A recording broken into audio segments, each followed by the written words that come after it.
So we'll start. My job is to, like the last balance con, do the work of John the Baptist before Jesus Christ actually arrives.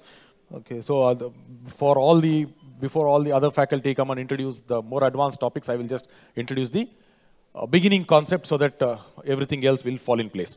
Okay, core concepts in vestibular physiology or physiology and pathology. Okay, what are the functions of the vestibular system? We start with that. Okay, we've been used to using vague terms like balance, equilibrium, balance, vertigo, and all those things. It is now time to just get into the specific, so that when we know the specifics, this abnormality leads to this disease leads to this particular kind of clinical features, and this is the way to manage it. Okay, fine. The first question is, what is the work of the semicircular canal? What is the one work of the semicircular canal? If you have to specifically tell number one function of this semicircular canal, what it is? Measures movement for what? To serve what purpose? To stabilize vision. Okay, to stabilize vision. Why do we need to stabilize vision? Okay, what do you mean by stabilizing gaze or stabilizing vision? Thumb forward, all of you. I like this thumb experiment all the time. Okay, thumb forward, all of you. Thumb forward, all of you. Look at your thumb. Lights on in the hall. Look at your thumb. Bring the thumb closer to your, little closer. Look at your thumb. See the nice picture of the thumb, the lines, all those things. You're getting a sharp vision. You're getting a very sharp vision. Yes. Put your left thumb together, just next to that. Look at your left thumb. Look at your left thumb. You're getting a sharp vision. Shift to your right thumb. Sharp vision. Yes? Okay. Now, when you're looking at your right thumb, try to determine how good is the vision of your left thumb. How good is the vision of the left thumb? Blurred. It is not as good as the right thumb. So, basically, what is the meaning? The meaning is, on the retina, the image falls, but only that thing that falls on the center of the fovea, within 0.5 degrees of the center of the fovea, that one is sharp. Everything else is not sharp.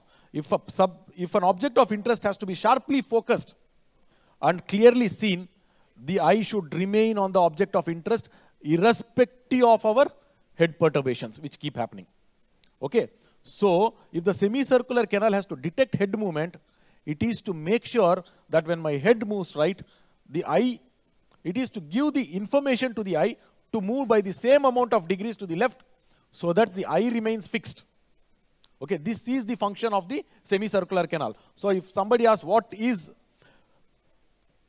the function of the semicircular canal, yes, it detects motion, it detects head movement, there are many ways in which it does, but it is to drive one purpose, and that purpose is stabilize vision. Okay, so inner ear helps in vision. Next, there are three functions of the labyrinth that we need to consider. The first function was vision, stabilizing vision. The second function is postural stability. Okay, to stabilize posture, how does this is done? Stabilizing posture means you don't fall off. This is an anti-gravity function. Okay, one part of the body is laid on other part of the body, so that we maintain a anti-gravity posture without falling off. This needs a sensory limb, a motor system, and a center. The sensory limb should tell what is the earth vertical. If you don't know what is earth vertical, nothing else can tell how to stand vertical. So earth vertical is detected by the otoliths. And the third function of the labyrinthine system, which has not been recognized for a long time, which recently is getting a lot of attention, is the vestibular system is the basis for the body's internal global positioning system. What do you mean by body's internal global positioning system? You switch on your GPS on your mobile. You want to go from one place to one place. What does it? The first thing it tells? It tells where you are. Yes? It tells where you are. It tells which direction you are headed. Correct? And how far you are from your destination, how much you are traveling. Fine. That is what the GPS does. We have within our brains, in the entorhinal cortex, that area, okay, a lot of animal studies have been done. There are three different kinds of neurons. Place cells, head direction cells and grid cells. What is the meaning of a plate cell? The moment I am in this room, the entire room is mapped. Significant places are all mapped and kept. If I go to one particular place in this room of something that is significant, unique, if one particular neuron called a place neuron for this place starts firing, I go around the room, and then if I come back to this place, that same neuron starts firing. Which means our brains can come to know where exactly we are. GPS work? Yes? Okay. Then the other thing is head direction cells, or which direction you are facing. If I am facing this direction, if one particular that head direction neuron is firing for this side, the moment I turn that direction to somewhere else, that stops. Wherever I go in the room, again if I face that same direction, that cell fires. Okay, there is a head direction cell. And then the last one is grid cell. Grid cell is like milestones. Grid cells are like milestones. Each time you travel a meter in any direction, it fires, telling us that you have moved in that. The moment you know which direction you are facing, how much you have traveled, and map the significant places. So and so hotel, so and so this place. What else is this? Is it not the global positioning system work? Yes. So 3 functions of the vestibular system. Problems of the vestibular system show up as abnormalities of these 3 functions. Postural stability problem, gaze stability, not able to look well, see well, or the objects looking like they are moving around, whatever. Okay. Now coming to the core loss, the functions are over. Head and eyes in vestibulo-ocular reflex. Okay. All of us know that if my head moves in this direction, okay, if my head moves in this direction, the eye has to move in the opposite direction to serve the purpose of stability of vision. But it has to move in the same plane. If my head moves in this direction, eye moves in this plane, it doesn't serve the purpose. Okay, so head and eyes in vestibulo-ocular reflex, head and eye moves in the same plane, but in the opposite directions. So what exactly, if we go a little deep, eyes move in the same direction of inner ear fluid movement, eyes in the same direction as the hair cell cupular macular deflection. We'll go to that little detail now. Okay, when you look at the inner ear, okay, when you look at the hair cell, okay, you see the hair cell here. Okay, you see the hair cell here. Is that pointer seen well?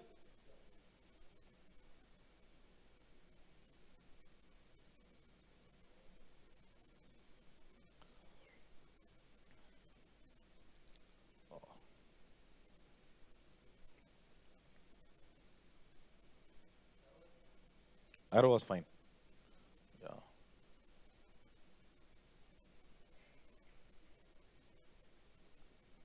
Okay, fine. So when you look at the hair cell structure, this is a resting hair cell, okay, in the inner ear. This hair cell is the basis. This is a mechanoceptor, which is the basis of the cochlear system. This is also the basis of the semicircular canals, and this is also the basis of the function of otolith organs. But what exactly is here? There is the kinocilium, long kinocilium, and there are many stereocilia. Attached to one another are a lot of tip cells. So there is 1, 2, 3, 4, and there is something called tip links attached to one another. What exactly are these tip links? What purpose do they serve? These tip links are, they anchor to small molecular doors. Okay, they anchor to small molecular doors. So in the neutral position, these tip links keep the molecular doors partially open. Okay, partially open. When the kinocilium moves in this direction, the direction in which the arrow is pointed, the tip links pull on the stereocilia and open the doors much more wider. And when it moves in the opposite direction, the tip links become loose and the molecular doors come shut. The way in which this is arranged is such that the doors are partially open, allow great extent of complete opening, but allow a very small amount of complete closure. Okay, What do these molecular doors do? They allow ions to enter. I will not get into full details of which ion, what, how much. But they allow ions to enter. When ions cross membranes, action potentials get generated. Okay, action potentials get generated, and that is how the head movement is detected. Even in a resting hair cell which is in its neutral position, okay, a neutral position hair cell also has molecular doors open, which means even a neutral position hair cell can generate action potentials. Okay. Okay. So we saw about, okay, now if the head moves in one direction, you see that the head moves in one direction.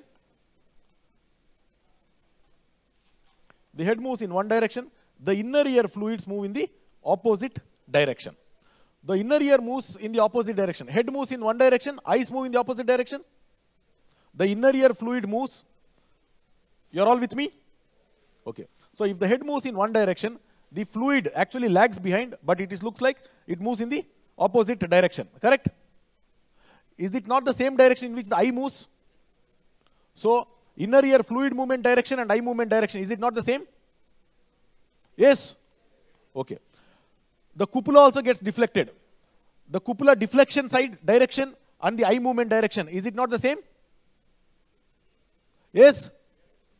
So the eyes, slow phase of the eye movement is always in the direction of the fluid movement of the inner ear, is always in the direction of the cupular deflection. So just by looking at the eye movement, slow phase or fast phase, whatever, plane, the plane in which the eye is moving, by looking at that, can we deduce which semicircular canal is eliciting that response? Can we? So that is the idea of all these things. So you can just look at the eye movement. Dr. Kshitij is going to talk in detail about that. So you can look at the direction of eye movement, plane of the eye movement, and tell this eye movement relates to this semicircular canal. This other eye movement relates to this semicircular canal. This eye movement is a combination of these two semicircular canals. Like that. That is one thing. Okay? This one, compared to the semicircular canal, when it comes to the otolith organ, semicircular canal had a cupola which is the same weight as the surrounding water. It is not responsive to gravity at all. It doesn't respond to gravity. Whereas when it comes to the otolith organ has to detect gravity. What is the best way to detect gravity? Weight. Use a weight. Okay. The construction worker uses something called a plumb bob. It just hangs straight down. Okay. Always anything heavy hangs tends to sag towards the ground. So that is the principle of what happens within the inner ear.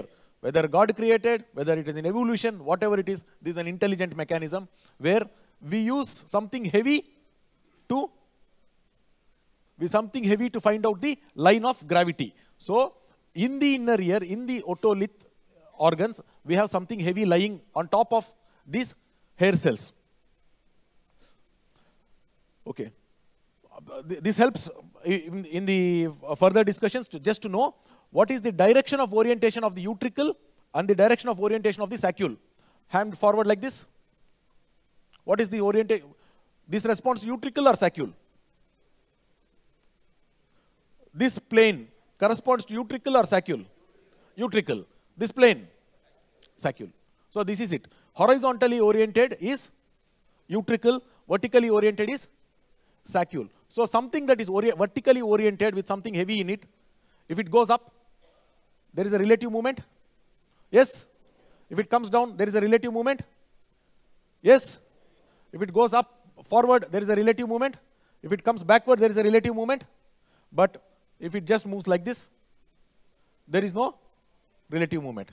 Yes? So saccule cannot detect this movement. Saccule can detect this movement, this movement. When you're going up a lift, coming down. When you're bobbing up and down, saccule detects. When you're going forward and backward, saccule can detect. When it comes to utricle, what all can happen? If it is the utricle like this, if you tilt to right, this will tilt this way. If you tilt backwards, this will tilt this way. Yes? If you go forward, backward, okay. But the utricle, if you go up and down, so utricle is not responsive to this movement. But utricle is respond to fore, aft, side, side, and also to tilts. It's also to tilts. Fine. So utricle can detect tilts. Again, this one is one chorus. Again, bigger sound. Utricle. This one is saccule. Though we say that the utricle and saccule are in this plane, they are not exactly in one sheet. They take a curve. Okay, when it comes to saccule, it takes a curve. Though it is in the sagittal plane, it takes a curve. Okay. The utricle also, there is a curve. There is a purpose behind it. Okay. So, all the hair cells are not in one place. Okay. So, when the body tilts to this direction or this direction, different hair cells are deflected to different levels based on how they are oriented to gravity. So, some places they are firing at neutral level, some sides on the inhibitory level, some sides on the excitatory level. When the body tilts or the head tilts to one direction, that map changes. Okay, you see, this was the neutral level.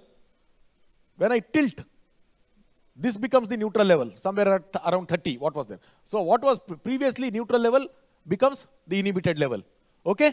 So the brain has a map. From the utricular and saccular firings, the brain gets a map. Yes? You're with me? So based on the map that the brain gets, the brain can actually make out how much the head has tilted right or left. The problem with this map is, okay, tilt also produces a deflection. Okay, when there is a tilt of the utricle, it produces a deflection.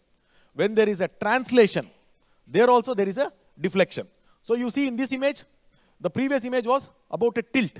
This image is about a translation. Even translation produces the same kind of deflection of the hair cells. Yes? Does translation produce hair cell deflection? Just like just like the tilt. Now, I take the right hand side image of this one and the right hand side image of this one and place them side by side. I place them side by side by correcting the tilt amount only. Can you make out the right side and left side and see and tell whether there is a difference in firing or the map that the brain gets from right and left? It is the same. So, the utricle and the otolith organs themselves cannot tell the brain whether you are actually translating or you are tilting. The brain has to deduce this based on integrating the input from the semicircular canal, what exactly is happening, and the timing signals, all these things. Otherwise, utricle or saccule themselves cannot tell the brain whether somebody is tilting or translating. Whether somebody is tilting or translating. So, what is the significance of this? This is significant because of central causes of positional vertigo, where tilts are confused as translations and you get continuing nystagmus.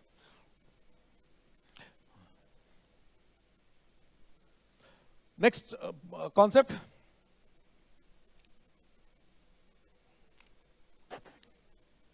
Canal pairs are arranged in a push-pull configuration.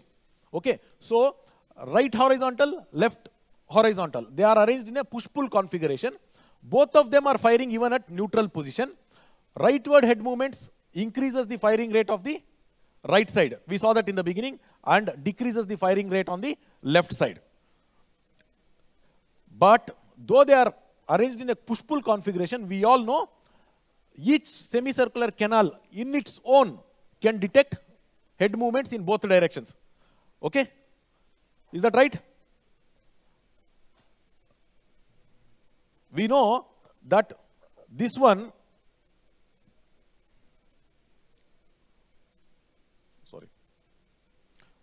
we know that this hair cell action potential increases in one direction, decreases in one direction. So brain knows if it is decreased, the head has moved in one direction. If it has increased, the head has moved in another direction. Is that right?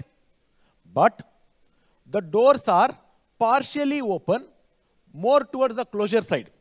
So with some amount of movement, some amount more than a little bit of extra speed, it closes in the inhibitory direction. And how much ever increased, if you do, like if I move my head to the right side fast, Right horizontal semicircular canal, doors open, open, open, open. I go on making the speed more and more and more. They can open more and more and more. Whereas, when I move in the opposite direction, it closes. Once it is closed, even if I make the speed more also, it can close only so much. It cannot overshoot. Okay. So, though each semicircular canal can detect head movement in its excitatory and inhibitory direction, inhibition saturates. Okay. That is why we need both semicircular canals. For high speeds. For low speeds, one is enough. For low speeds, one is enough.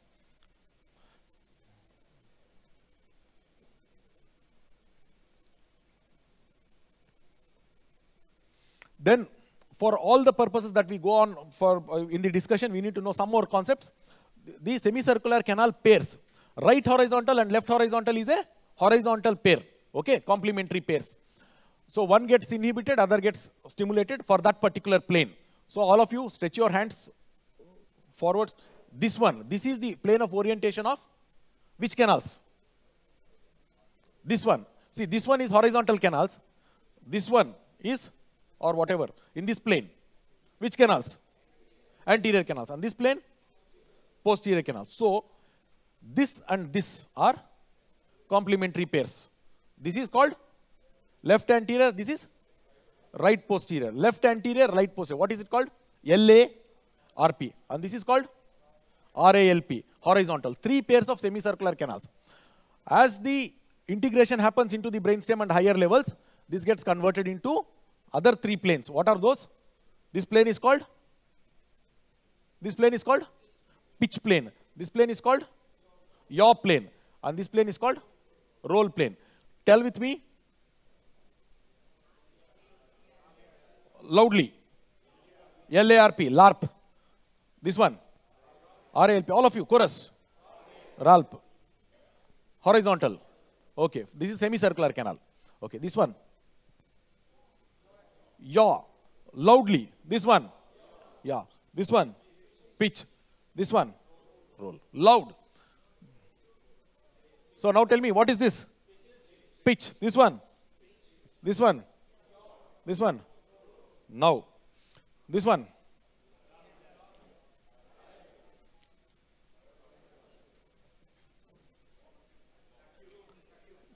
Yeah, saccule. Name of this movement? Bob. Bob. This one. Which surge? Which translation? Surge. Surge. This one. Heave.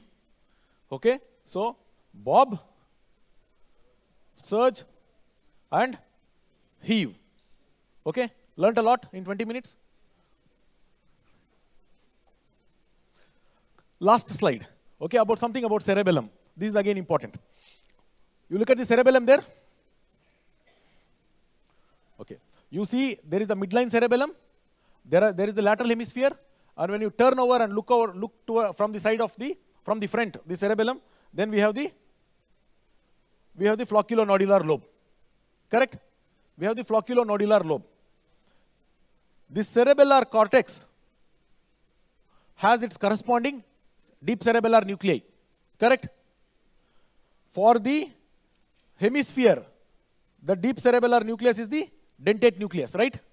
And the interposed nucleus. For the vermis, you can see the fastigial nuclei. Correct? For the flocculus nodulus, what is the corresponding deep cerebellar nucleus? Anybody? It is the vestibular nuclei. So, flocculus and nodulus, developmentally when you see, they developed from the vestibular nuclei. So, vestibular nuclei for functional purposes and also embryologically correspond to the deep cerebral. They are considered as deep cerebellar nuclei. Okay, all these things will become more and more important as we go on studying the further clinical topics. Okay, with that, the initial beginning concepts have been introduced. Thank you so much.